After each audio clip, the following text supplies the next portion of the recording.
really wanted to channel Pat McGrath's aesthetic. If you follow Pat McGrath on Instagram, you know she is very vintage, very old school, very tape recording, okay? Very editorial and very model-esque. So this is her Obsessive Opulence collection. This is one of the Blitz Astral Quads in the shades Nocturnal Nirvana. You could just feel the weight of this palette. Like, this is high-end. This is quality. Even the shimmers are a different type of bougie formula that I've never felt before, and they are so reflective and they have shifts to them. They're so beautiful. Her matte trans lipsticks are the best lipstick formula I have ever put on my lips. They glide right on in full opaque pigment. Like, look at that swatch, honey. That was one swipe. This is her Chromolux highlight cream, and this has beautiful shifts. It works great as an eye topper. Pat McGrath does very blown out look. She does graphic liners. She loves her shimmer, honey. All of her models always have something shimmery on their lid.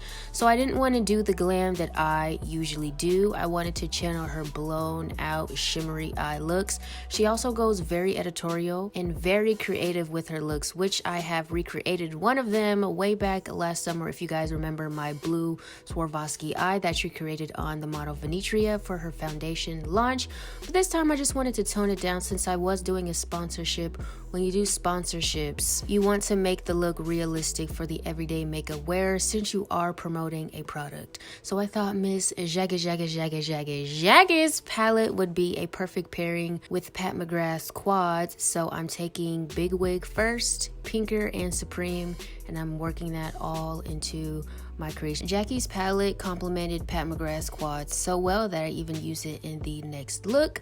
But as I was saying, when you do sponsorships, the brand wants you to cater to the everyday makeup wearer. So I never want to go too crazy, too over the top, too creative, because the everyday makeup wearer will not be able to relate to doing that kind of look on themselves. You want them to feel like they can recreate your look at home. Now, I'm very colorful.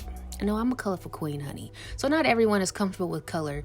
So I wanted to do it soft enough where, okay, I can put purple in my crease. I can put a little bit of pink above that, and I can throw a shimmer on my lid and go on about my day. You don't want to be too out of touch with the consumer, because people like me, the beauty content creators, we don't make up majority of the makeup industry. Contrary to what we might think, the everyday consumer makes up, girl, like 90% of makeup purchases. I'm like the 1% that makes up the makeup industry. So I don't want to just do what I want to do. I want to cater to regular, everyday consumers. I want to be creative enough to where my followers are like, Aaliyah, you did that, honey. But then I want to be relatable enough to someone who doesn't follow me, who's seeing my sponsorship, my campaign, to be like, okay, sis is cute. I could recreate that at home. You feel what I'm saying?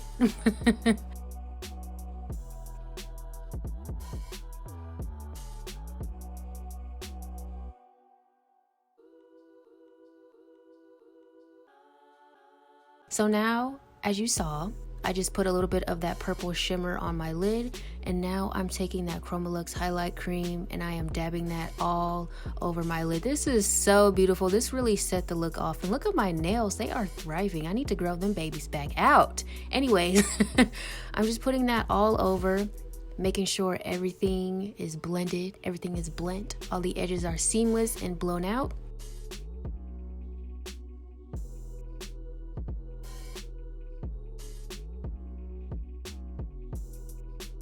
The tops of the eyes are done. Now, you guys, I wish I knew what I put on my face because my base is impeccable, but unfortunately this was 5 months ago and I do not remember what I used as my base, but it looks good. Wow. So I'm taking those last two shades in the quads, the blue and the green. The green has a beautiful shift to it, and I am popping that onto the lower lash line to complete the eye. Now, these aren't even colors I personally would put together, especially with this lipstick. But, you know, I was like, okay, maybe Pat McGrath is onto something. Maybe this should go together. And I was a little bit afraid that this lip would not go with this look at all. But it actually went so well. Everything came together beautifully, and the photo came out even better.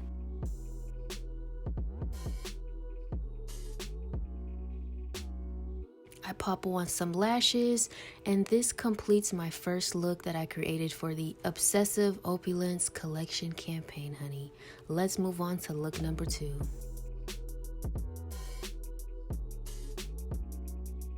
This campaign called for 2 looks, and I was allowed to choose 2 sets from the Obsessive Opulence collection, so I naturally went for the pink set because I just love pink shadows, pink shimmers, pink eyeshadow. It's so beautiful. So this is the Ritualistic Rose Blitz Astral Quad. I love the names of Pat McGrath's collections and products. Like, she uses such bougie vocabulary. I just love the vocabulary that she uses to describe her products. Grandeur, sublime, divine, exquisite. I just love the adjectives that she uses in her captions for her products. It just feels fit for queen, honey.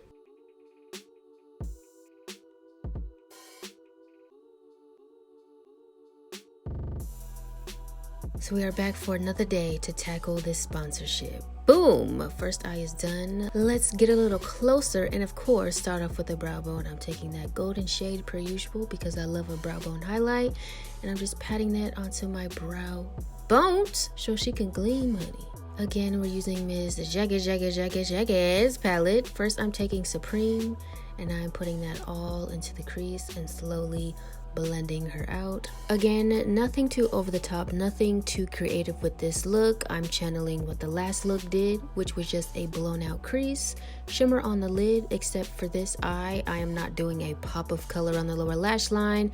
I am just going to balance out the eye with tones of pink to be cohesive with the wrap, honey. The reason why you are now seeing this 5-month-old footage is because sometimes campaigns have to be put on pause if like a product is sold out. They don't want you promoting anything that a consumer cannot buy. Hence why 5 months later, you are now seeing this footage and the photos finally got to be posted, which I'm so happy about. The first set of photos, honestly, I'm so proud of. I thought I did such a good job. So I'm happy that they got to see the light of day. But that's what happens sometimes, and it does suck because, you know, you want to get paid after you put in so much work for a job. It's basically me getting hired for a job, and then you can't get paid. You did all of this work, but the sponsorship is put on pause until further notice. So that's the only downfall. When a sponsorship is put on pause, girl, I don't get paid for it, honey. But I don't get paid for it till 5 months later. So yes, sometimes you can put all this work, effort, and creative energy into something, especially since you're a freelancer. Technically, I am an independent contractor. You are so when you are self-employed and you are doing work for brands. You're an independent contractor. You get a 1099 in the mail. Because you are not an employee, you're basically an expense. They hire you for an expense. You're an expense on their accounting sheet. I don't know why I'm telling you this. I just figured you may want to know.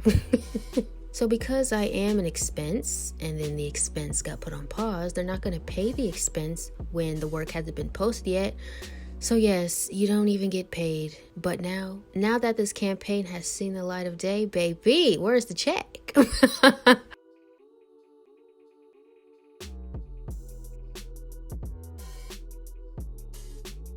For this eye, I decided to put that Chromolux highlight cream on the inner corner, and it just popped so beautifully.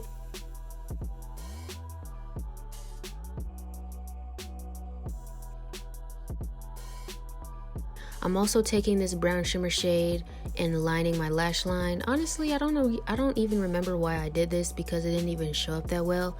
I think I just wanted to use all 4 shades because, you know, I like to be thorough. I like to make sure I dibble and dabble into all 4 shades to have a completed look, and so I use everything thoroughly. That's probably why I did that.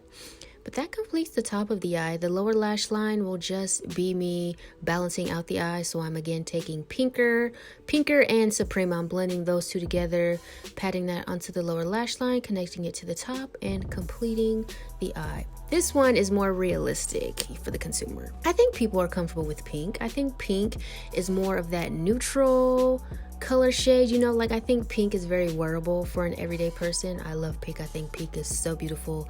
I would wear pink every day. I would wear pink to brunch. But this completes the 2 looks I created for the Pat McGrath Obsessive Opulence campaign. I really tried to channel her aesthetic in my inserts in the beginning of this video and in how I executed my looks. I hope this was helpful. I hope you guys enjoyed this video. If you did, be sure to give this video a thumbs up. If you are new here and this is the first time being on my channel, honey, I would love to see you in the next one. Subscribe to my channel and join me and the honeys, honey. And until next time, always remember to serve, honey. And I will see you in my next upload. Stay safe out there. Stay home. Stay sanitized. Wash your hands. I love you guys so much. Bye.